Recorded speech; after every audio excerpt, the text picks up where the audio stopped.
Hey guys, and welcome to Fika with Rice, a podcast about life hacks, inspirational life stories, routines, and keys to success. I'm your host, Fredrik, and each week I meet some of the most incredible people in the world, from self-made millionaires, best-selling authors, experts, and world-class athletes. My goal is to extract their wisdom, mindset, tools so you can use them in your daily life, but above all, to inspire you. Let's get this Fika started. Welcome to episode 20 by Fika with Rice. This week we meet Kane, a growth hacker, business and digital strategies for Fortune 500 corporations, brands and celebrities such as Taylor Swift, Rihanna, Charles Barkley, and supermodel Adriana Lima. He's also an author famous for having gained 1 million followers in 30 days. A very tactical episode on how brand building works, and many actionable advices on how anyone can grow their social media following.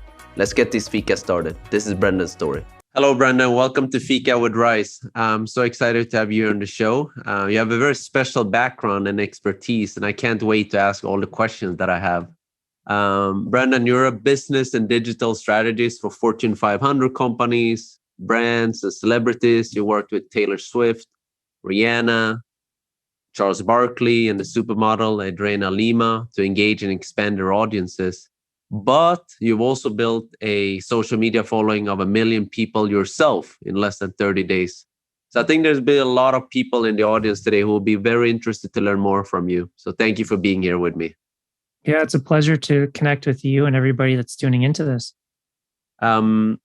Let's start with this. What was your first internship like, Brendan?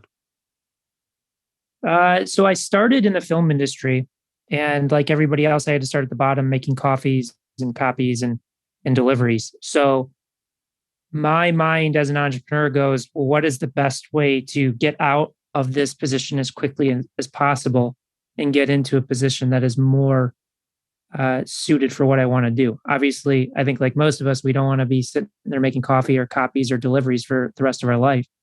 So for me, it was very much an exploration of everybody that worked at the studio that I was at to understand how they perceived the world, what kind of problems they were facing, what type of challenges, and finding ways or what I call hook points. And it's in the first book, 1 Million Followers, but there's my whole second book is based on it. But ways that to really kind of stand out and grab that attention from, studio executives, like the president of the studio, actors, directors, producers. So very much I hated doing that work of the kind of the grunt work. I knew it was a mandatory step to get my foot in the door, but I was constantly between whenever I had spare times, I was just trying to figure out, well, what was the best way to capture that attention, to connect with these people at the higher levels. Is that a reflection that you had that came afterwards? Or is that a reflection that you had already as a young person, as a college student, Brendan? I started all the way in high school. So I don't know that I knew what I was doing, but let me take a step back. I kind of knew that I had goals of like in high school connecting with a certain group, but I didn't know kind of exactly how I was doing it. And essentially in everything in life, I'm looking at pain points, problems, and how people perceive the world. So thus I can construct a solution to foster that connection, to provide that value. So it opens up the doors for whatever type of relationship that I'm trying to form. Where do you think that came from, Brendan, that sort of young maturity? Do you think that did it come from your parents or another mentor that you might have had?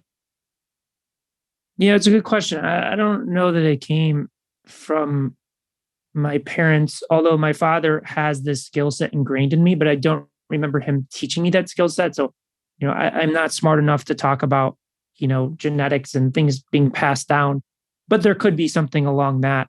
I don't know if I would call it maturity. I just kind of saw it as I had problems I was facing, like in high school, for example, I was being bullied. So one of the elements was, well, if I can make friends with this other group of people, then they won't bully me anymore. So it's almost in some ways um, a survival skill set that just kept growing and growing and growing. And I even remember as early as like third or fourth grade doing things like this. But I don't know necessarily what it came from. It just kind of was intuitive to, hey, if you want to connect with certain people, offer some type of unique value so that you stand out.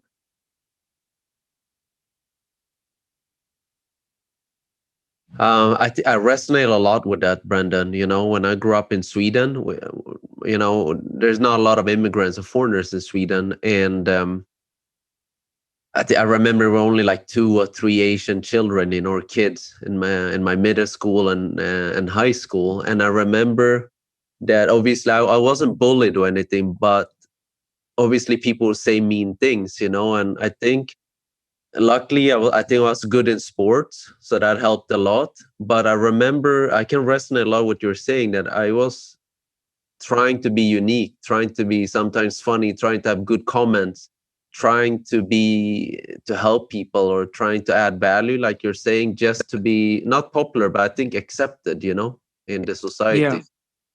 So Yeah. To me, it was, and it still is today. It's just like, what is the problem that you can solve for an individual or a group of individuals? And then it's not just about how you solve the problem, but it's also how you contextualize solving that problem.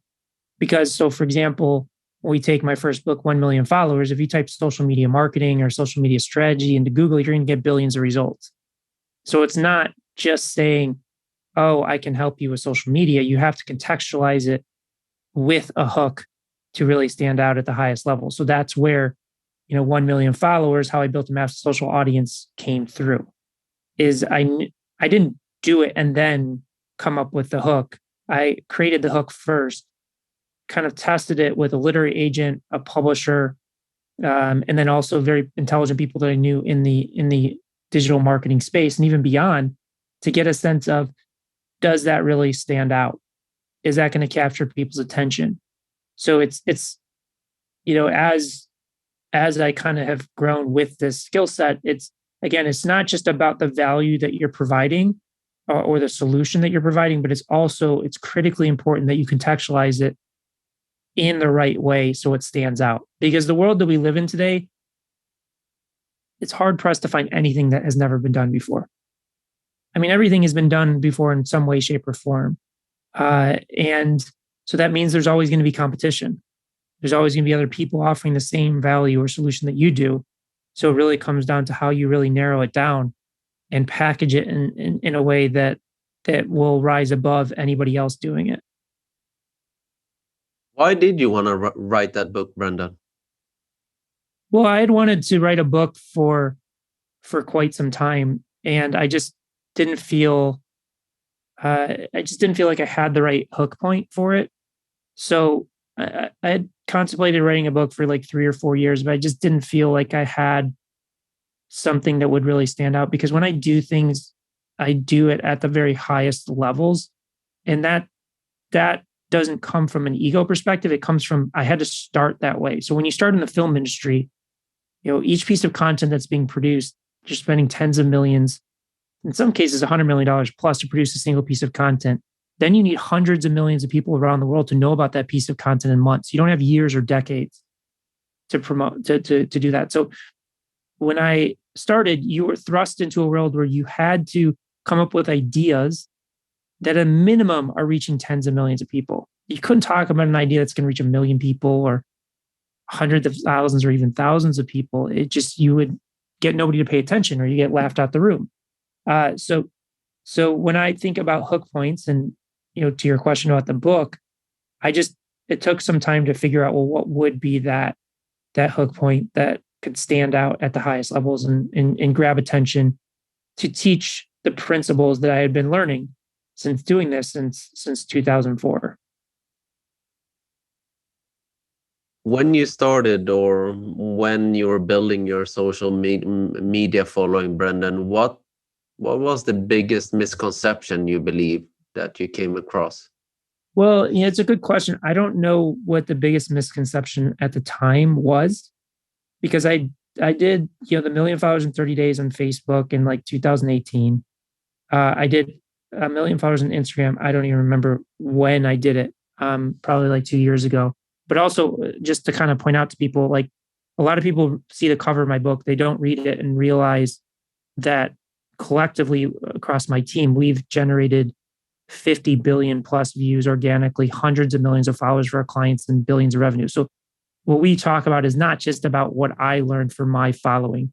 And my social channels are highly neglected because we're so busy working on projects for clients.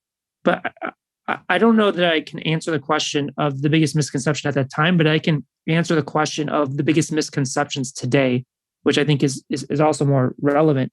There's a lot of misconception about frequency, how many times you post, time of day that you post, hashtags, all of these other things, which at a time, yes, they did work. They worked when there was less competition on the platform. But now we live in a world with social media that there's hundreds of billions of messages sent out on these platforms every single day. So that makes it highly competitive. And the thing that controls reach and distribution on every single one of these platforms is the algorithms. Now, there's a lot of misconception about algorithms. There's a lot of demonization of algorithms. There's this big myth that the algorithms are there to suppress your content on purpose so that you pay for reach. That is distinctly false, because if that was true, nobody would go viral. You would see no creators grow organically. So there's a lot of misconception about kind of hacking the systems with what I said is just post every day, post multiple times a day, use certain hashtags, post, at a certain time of day. And that doesn't work from the standpoint that because the algorithms have billions of pieces of content to choose from, there's so much competition. And the algorithms really, at a very simple level, have one goal and one goal only, is to keep individuals on the platform longer. So they're always favoring content that has higher retention, meaning content that people spend a longer period of time with.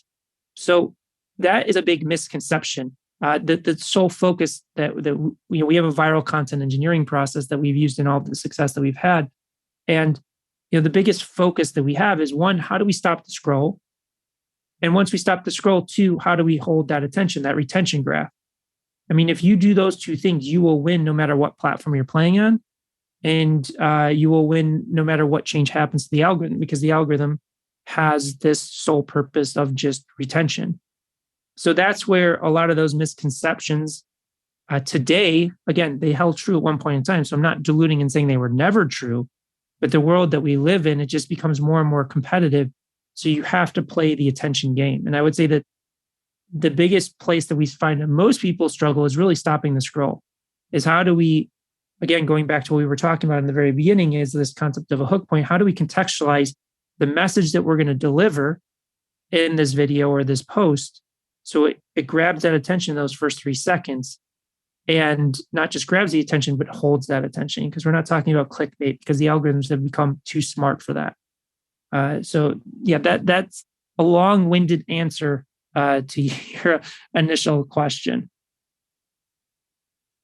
Brendan, yes, thank you for that. You mentioned viral videos, and you also said that no one gets 1 million followers, a lot of followers, without viral videos that goes viral organically. So what I want to ask you can. I mean, listen, you can generate followers. We talk about it in the book, other ways. We've tested every single way. We continue to test because I love to learn. And also, if people have read the book, or if they do read the book, they'll understand that when I generate 1 million followers in 30 days, or when I generate 1 million followers on Instagram, it's not about making myself famous. It's not about making myself an influencer. It's about testing and understanding what works and what doesn't work. Because my true passion is to teach people. So the best way to generate followers is to make content go viral, to generate that reach and have people opt in that way. There's many other ways to generate followers. You can do it through advertising, Facebook, through the ad platform, very easy to generate followers. Let me take that back. It's very easy if you know how to use the platform right, because it can be very expensive. The goal is to drive down your costs by making your content shareable through that. Uh, you can do it. People do like loop giveaways. That's been around for a while. You can enter contests. You can enter share for share. So you partner with pages of your similar size. They share a piece of content for you. You share a piece of content for them. You can buy shares. So you can buy other pages or accounts sharing your content. So there's many different ways to generate followers. I will say that though, if you don't have a solid content strategy in place, you're going to fail to reach those followers that you gain. So I've seen both ends of the spectrum, because there's also another myth out there is like when people see low engagement on an account, they're like, oh, they bought fake followers or they're unengaged followers.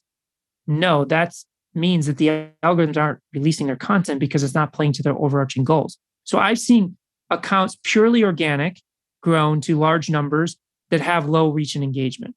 I've seen accounts grown through paid acquisition and contests and giveaways with high engagement. So I see all across the board. The real key is how good is your content?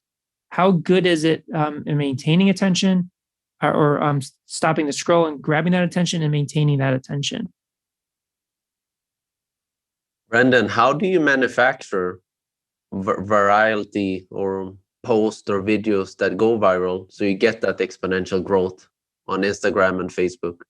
Yeah. So again, we have a whole viral content engineering process, and people go to hookpoint.com. They can see a full video and download the deck of the things that I'm going to talk about. So I'm not holding anything back on this podcast, but if people are trying to write notes or something, just know you have that as a free resource. So go to hookpoint.com.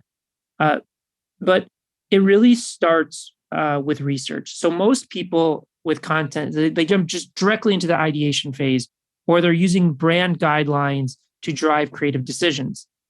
But essentially, what makes us successful is we apply the scientific method to creativity.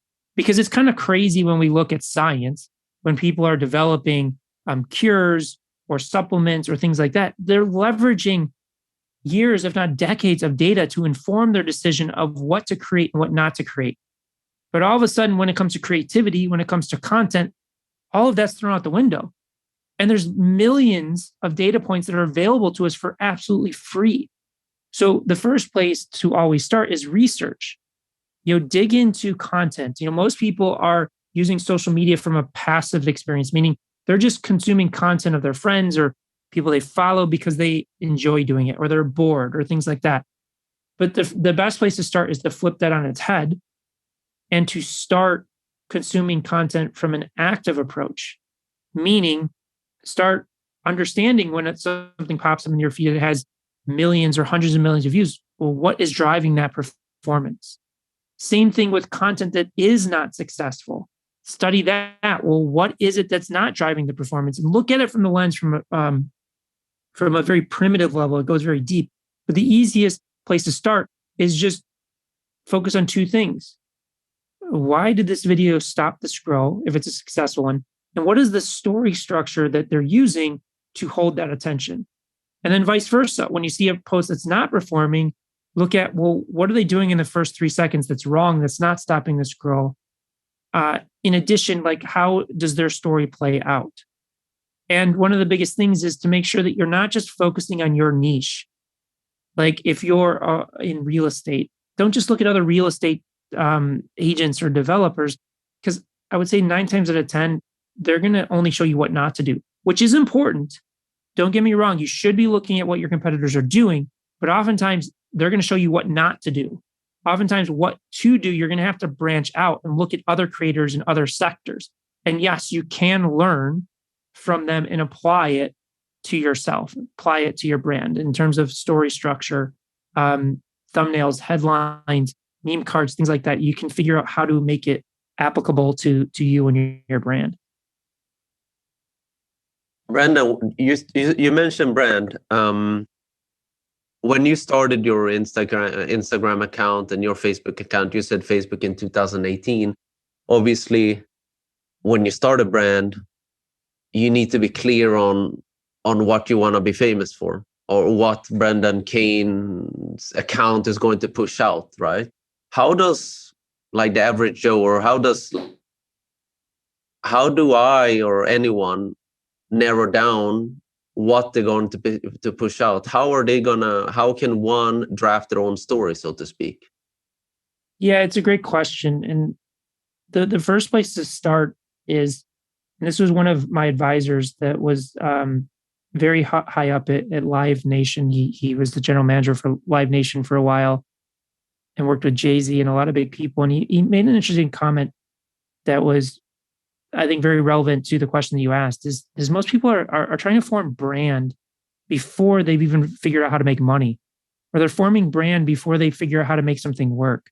So yes, you can set a hypothesis, and typically I'd rather start with a hook point than brand, because a hook point is designed to force you to really think about how you're going to stand out, how you're going to differentiate yourself, and then go and test it. Again, one of the other big misconceptions is like consistency with tonality and colors and patterns on grids and stuff. And nobody cares about that. That stuff can be integrated once you find out what works, but you do not start there. So I'm very hesitant, especially for people starting out, to say, okay, let's define our brand before we even know what works. Yes, you can have a general consensus and you can test hypotheses around hook points or directions. But the last thing I want to do is, and I see this all the time, is people set a brand and then they just stick with it. And they're like, this is my brand. I'm not wavering from this. And then they just keep creating content in that direction and it keeps falling flat. And then they don't know why. So to me, it's like, how do we get something working first and then design the brand around it? That doesn't mean that you say, well, I don't know what I want to be in this world, a real estate agent or a YouTuber, or somebody talks about financing or fashion or things like that. You can have that core passion is like, oh, I love fashion, so I want to really focus on fashion. That's fine. But like really narrowing in your brand around fashion before you've gotten anything to work will oftentimes work against somebody in achieving the success they're looking for. Very interesting answer, Brendan, because, I'm a big believer in patience, right? But you said that content plans are important and it's important to test things. So I met a lot of experts, and everyone, or many of them, they say, okay, you need to plan out your content months in advance. No, that's the worst. That's the worst thing that you could ever do. You need to have themes. That's a big part of our viral content engineering process is single production planning, because you don't learn anything. Like, let's just say you schedule out content for the next 30 or 60 days. How are you going to learn from that? Exactly. You're making a decision for everything. And then at the end of the 30 days, you're going to look at all of this data and not know what is driving what. But if you set a hypothesis for each piece of content, test that hypothesis, learn from that hypothesis, and if that hypothesis is based on research, you are going to learn with every single post. And that's where you're going to get better and better and better. And again, I'm not saying that there wasn't a time when that worked. There was, but there's less people on the platform. Like, you've got to realize, and I started in the very beginning. I started in 2004.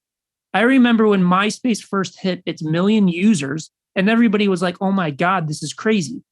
You fast forward today, there's 3.96 billion people on social media. It's a very different world, and it continues to be different as it scales and grows. So we have just found that type of advice, again, I'm not diluting that its value in the past, but today it's just going to shoot you in the foot, and it's going to nearly make it impossible for you to engineer your success. And I agree with you on the patience side of things. Patience is everything, especially with this process, but you've got to put your patience in the right place. If you're just publishing content and playing the consistency game and scheduling all this content, and you're not really fueling learnings, you're not going to win. It's kind of the definition of insanity is doing the same thing over and over again and expecting different results. So that's where our viral content engineering process is first deeply rooted in research, but also it's deeply rooted in this concept of single production iteration. Create one piece of content at a time, learn from that piece of content, go back to the research, and keep doing that over and over and over again. So you basically, Brendan, you would say that let's say just for your own account, I'm looking now here on Instagram, you have over 1 million followers. You don't have like a weekly plan, a bi-weekly plan. No. It goes content by content, so to speak. Yeah. And again, my social channels, we follow this process, but we heavily neglect our accounts because we're so focused on other things. But I can just tell you from the success that we've had with that. I mean, my creative director, who's one of the top social media minds on the planet, in his previous company, they would spend almost 2 weeks on the first 90 seconds of a video. Like that is the level of granularity. Now, you may be like, that's insane. Well, they were doing 3.5 billion views a month. So there is a science to this. It's just a matter of, do you really want to be good at social media? Do you want to go viral? Do you want to master this craft? Because it is possible. Virality can be engineered, but it is difficult work. Like we're launching an academy in probably a month or two, and the initial training is 20 hours. So it's like our process initially is just 20 hours, but really to get good at this, like the academy is going to be broken down over a 6-month period. Like it takes that long to really get this. But if you do get it, it doesn't matter what shift or change happens with social media or anything. Why? Because our process, first and foremost, is deeply rooted in research. So no matter what change happens, we can always find the answers in doing the research to guide our creative ideation and creative decisions. Brenda, one thing that I was thinking about when you were saying about when you analyze, you do the research, and then you're heavy on the research, and then you create that post, and then you analyze the results, right? Based on your hypothesis and your assumptions, basically. One thing that I started off on Instagram last year, 380 followers, mostly my friends, never been big on social media. Now I think I have like 2,200, so I've been growing a bit. And I'm trying to build my following on TikTok as well. So the question I have is it better to post things that you're really passionate about, things that you love, and things that you want to share, rather than posting things just because we know it's going to work and that's going to get us followers? Well, yes, you definitely want to do things that you're passionate about, but it has to be baked into research. So if you're really passionate about a subject, you still got to do the research, because your passion alone is not going to cut it. Because with 3.96 billion people on the planet, I mean, there's a lot of people that are passionate about what they're talking about. That doesn't mean they're going viral. That doesn't mean they're growing. Doing things for the sake of going viral, one, I don't think that there's a lot of people that are doing things for the sake of going viral, because more people would be going viral. But no, you don't want to just do things because they go viral, because one of the biggest challenges is creator fatigue. It's there. Again, even with us, like we struggle to find times for content for our own channels because we're so busy. So yes, you do want to find something that you're truly passionate about, as long as you're baking it into the viral content engineering process and really leveraging research to guide the decisions of how you deliver that message.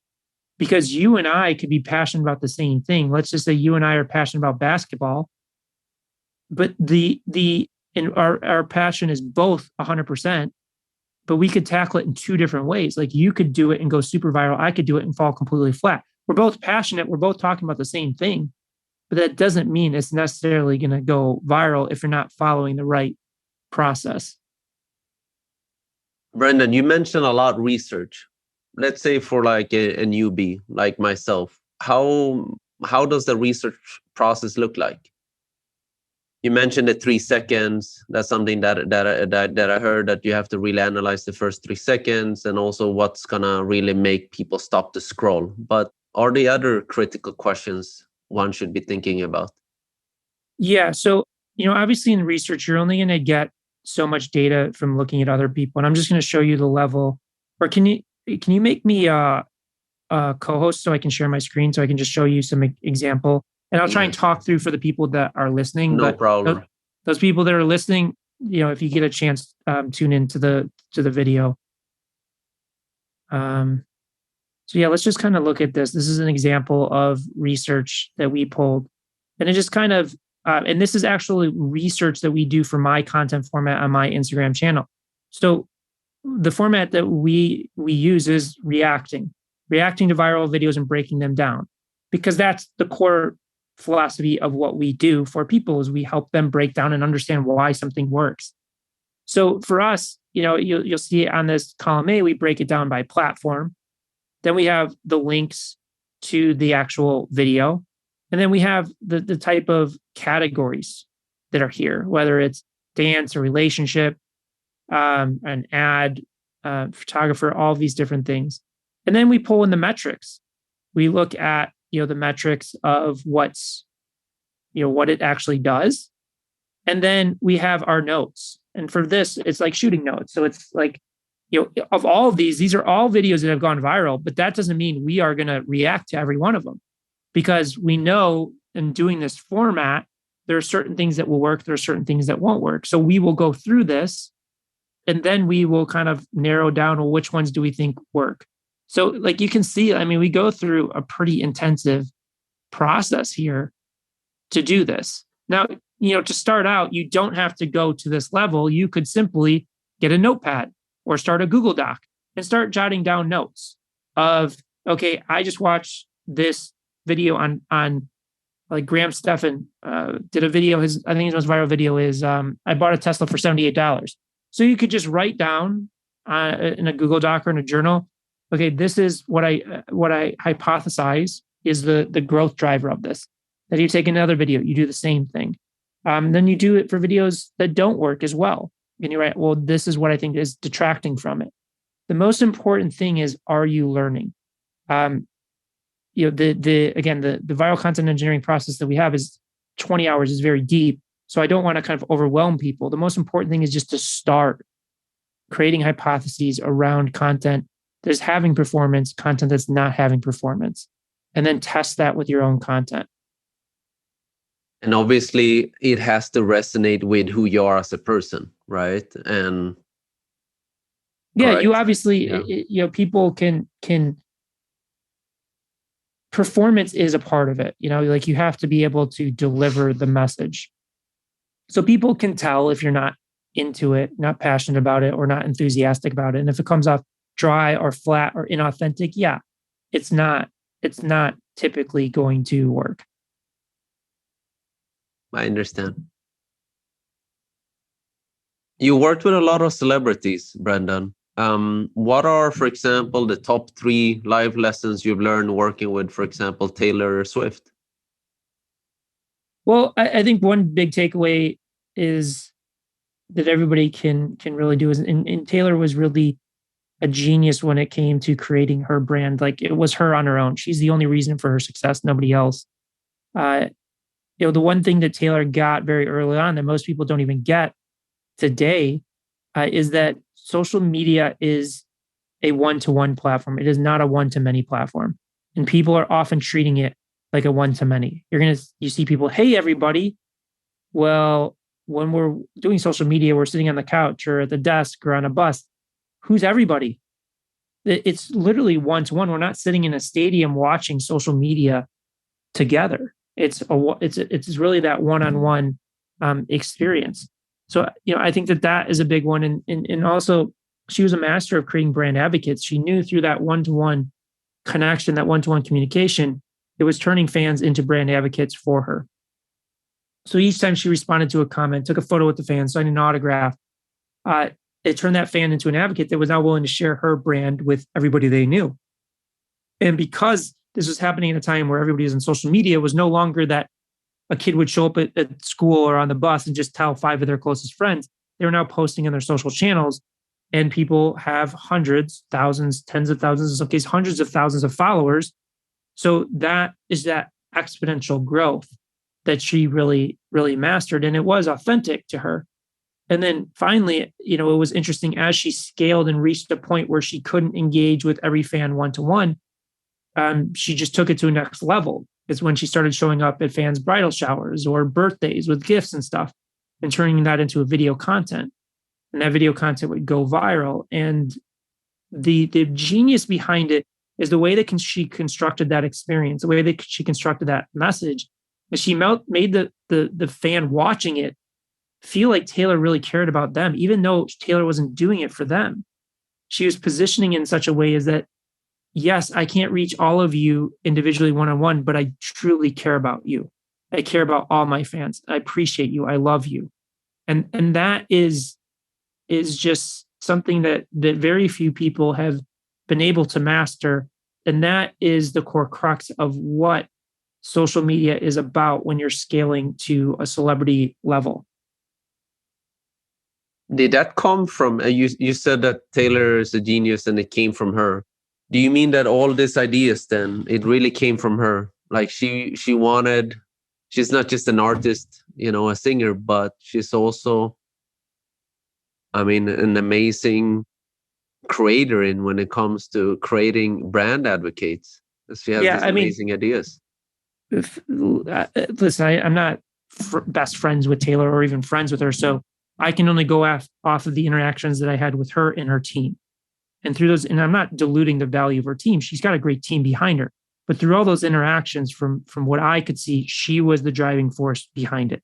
Now, I'm not saying that her team members didn't help, because you need agents and managers to do a lot of other things. But when it comes to growing her brand, growing her social following, she was the driver behind that. She's wicked smart today, but she's wicked smart when I worked with her. I'm horrible at timelines, so I may be off. But I think when I worked with her, it was probably at least 8 or 9 years ago. So it wasn't she was not a superstar, but she was on that inflection point of being a superstar.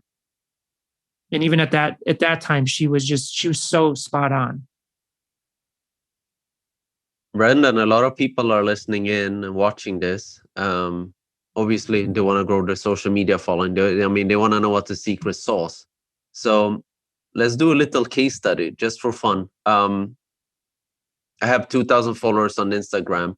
What are the growth mechanics of Instagram? And besides research and besides posting one by one and analyzing results and testing it versus what I'm really looking at, what are other things I should be looking at?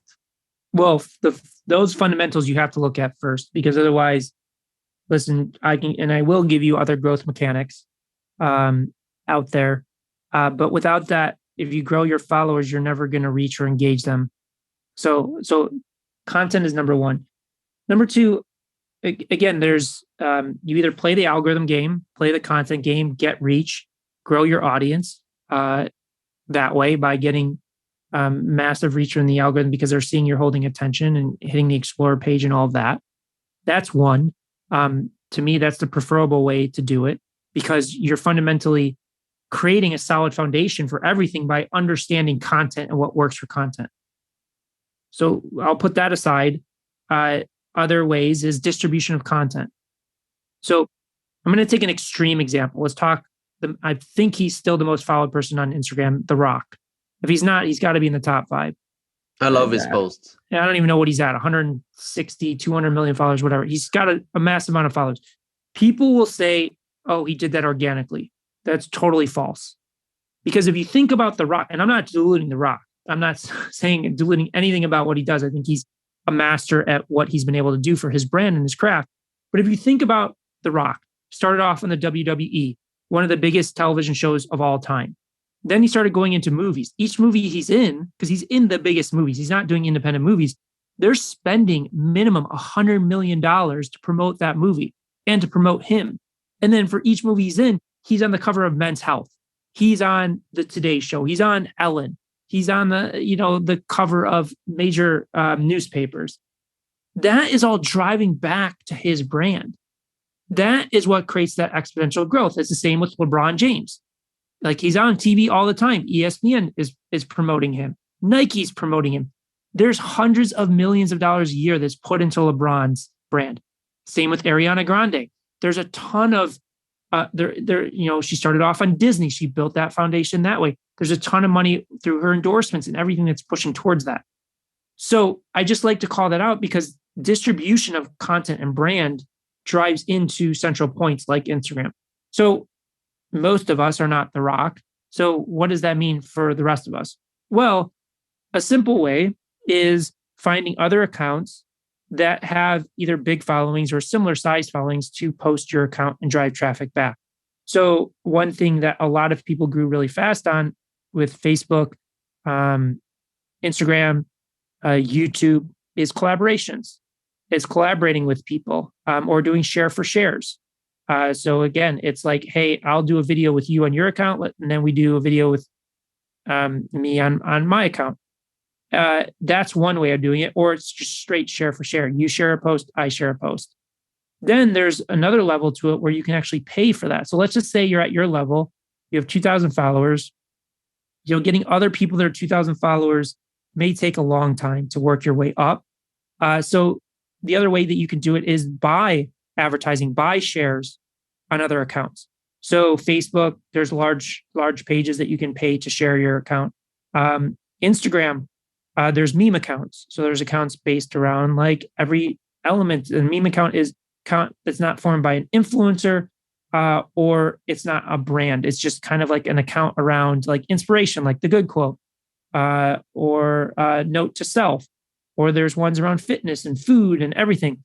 Well, those accounts, their primary revenue stream is selling what they call shout outs, selling advertising of posting your content on their account to drive that traffic back.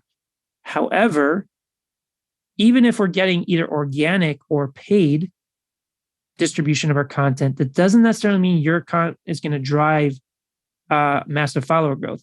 So one of the accounts that we've worked with in the past has 20 million followers. If you have a piece of content that's not really optimized, meaning not stopping the scroll and not holding attention, maybe it generates 250, 500 followers for you. But if you have an optimized piece of content, that could equate to 25,000 or more followers off a single post. So that's again where it comes down to content design and engineering that content. The other ways, the simple ways, is contests and giveaways. People are opting in to win something. There's going to be a high follower loss with it, but you can gain followers that way. But again, what's the value of that follower if you can't reach them, if you can't convince them to stick around? So those are, different ways that you can go about growing followers. And again, I don't sit here and say, the one thing is don't do fake followers. And I think that has cut down. I don't even know what's out there at this point because I just don't pay attention to it. But that's the one thing you don't want to do is fake followers. I'm not going to sit here and demonize because we've tested it and we use it for some accounts. We've used it for our accounts in our past of whether you do a giveaway or things like that versus a shout out versus a organic share for share relationship. We've tested it all. We use all of the principles. And I'm not going to sit here and say not to do one thing over another thing. Because really what it comes to is how are you maximizing the value of those followers? What is the underlying business strategy? How are you monetizing that growth? Because that will dictate the strategies that you use to go for it. So that's, again, another very long-winded answer to a very simple question. I think that's some very good strategies that I can put into place tomorrow, So thank you for that, Brendan. You mentioned quality and quantity during this conversation. I would say content is and quality itself is subjective, right? So as a creator, kind of, but in the eyes of the algorithm, it's not. So what's your thoughts on that? Because obviously a lot of creators, they want to put out great content. They want it to be perfect. They want it to be great, the quality. Yeah, well, it depends on what your definition of quality is. Are you talking about production value? Are you talking about branding? Are you talking about lighting? Stuff like that? That stuff doesn't mean anything. I'll definitively tell you that right now. I'm not saying that you can't find content that's gone viral with that, but like a good friend that I went to high school with and we moved out to LA together, he created a company called Jukin Media. and they're the Getty images for viral content. It's all user-generated licensed content. I don't know what they're at now. I think the last time we talked, they were like 3 or 4 billion views a month. That is all user-generated content. There's no fancy camera setups or lighting or any of that. So it really depends on what your definition of quality is. We always say quality over quantity, but when we say quality, it's about engineering your success and really understanding what you're doing, why you're doing it, baked in research. Creativity is subjective, yes. Quality can be subjective, but again, that's why we focus on leveraging the scientific method for creativity, because you can definitively dissect and understand what drives success versus what doesn't drive success. Now, it takes time to get good at it. I'm not like, you're not going to start tomorrow. Well, I hope you start tomorrow and start nailing it. But from our experience, we train people for like 6 months. And sometimes even with that, people don't get it because they have this preconceived notion of what branding is and production value, and they can't get out of their own way. But there is a science to it. It's like virality can be engineered. Social media is moving very quickly. Which is the platform that is easiest to build a social following the fastest today in 2021 November? I mean, TikTok is very friendly in terms of new creators and pushing your content out. So I would say if we had to pick one, TikTok is probably the fastest to grow. But each one, again, if you get your content dialed in, you can grow. But if I have to answer it, TikTok is probably the easiest from an algorithm. It's very friendly of pushing your content to new people. Have you done an experience on TikTok? We've done some work. We have some partners that are very successful. We're launching a magazine the beginning of next month around the viral content engineering process. And the first issue is all around TikTok.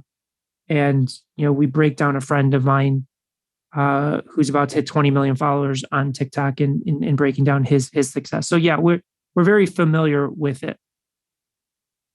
What are your thoughts on LinkedIn? I feel like LinkedIn is like the Facebook of 2011. In what respect? In respect that organic content is being reached to more people, and people are using it in a more casual way. Because LinkedIn in the beginning was only like for professional people. You used it for networking, right?